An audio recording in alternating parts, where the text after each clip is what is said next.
It was an ordinary morning for Zhuang, but his mind was far from peaceful. He woke up as usual, but instead of feeling the calm that comes with the start of the day, his mind was filled with a whirlwind of thoughts. Concerns about work, insecurities about the future, and regrets about the past, all at the same time.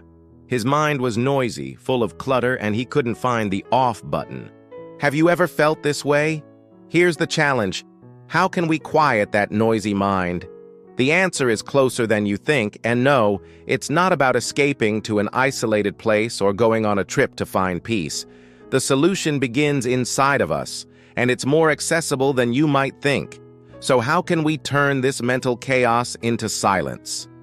Zhuang tried everything. He read books, tried meditation, sought advice, but nothing seemed to work for long. The storm in his mind never stopped. Then one day, Zhuang met an old childhood friend, Marcos, who was now a psychologist working with mindfulness techniques. Marcos noticed Zhuang's frustration and without hesitation asked, "Zhuang, have you ever tried making silence in your mind?" Marcos smiled and calmly replied, "The problem isn't trying. The problem is how you're trying. I can help you find the silence, but you need to learn to listen in a different way." Marcos then taught Zhuang a simple but powerful technique. He asked Zhuang to stop everything he was doing and close his eyes for a moment. Now, instead of trying to stop your thoughts, just observe them, Marcos said. Give them space. Don't fight them. Don't analyze them.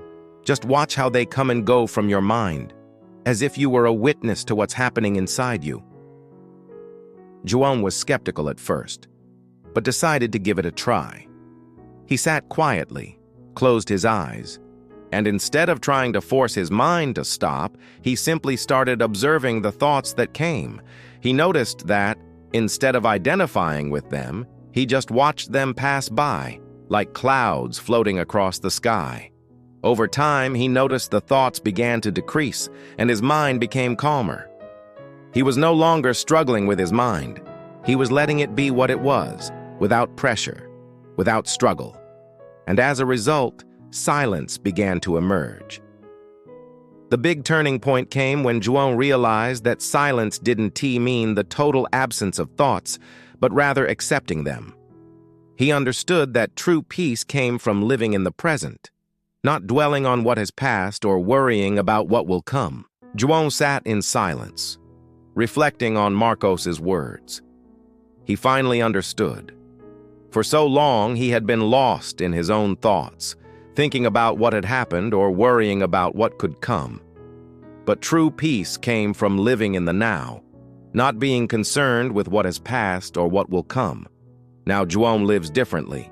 He is no longer a slave to his thoughts. He has learned that mental silence isn't something to be forced, but something that arises naturally when we stop fighting the flow of our thoughts. He realized that, to find peace, it's necessary to first allow ourselves to be human, to have thoughts, but also not to let them consume us. And you? How have you been dealing with your noisy mind? Have you tried to control it or just observe it? If you related to Zhuang's story, I invite you to try the silence technique he learned. Close your eyes for a moment, observe your thoughts, and see how peace can emerge naturally. If you like this story and think it could help someone, share it with your friends. And don't forget to give it a like if you also feel the need to silence your mind. If you want more tips on how to find peace and tranquility, subscribe to the channel and turn on notifications. Let me know in the comments how you've been handling your thoughts. I'd love to hear what you think about this technique and how it can transform your life. See you in the next video, and remember, peace starts with you.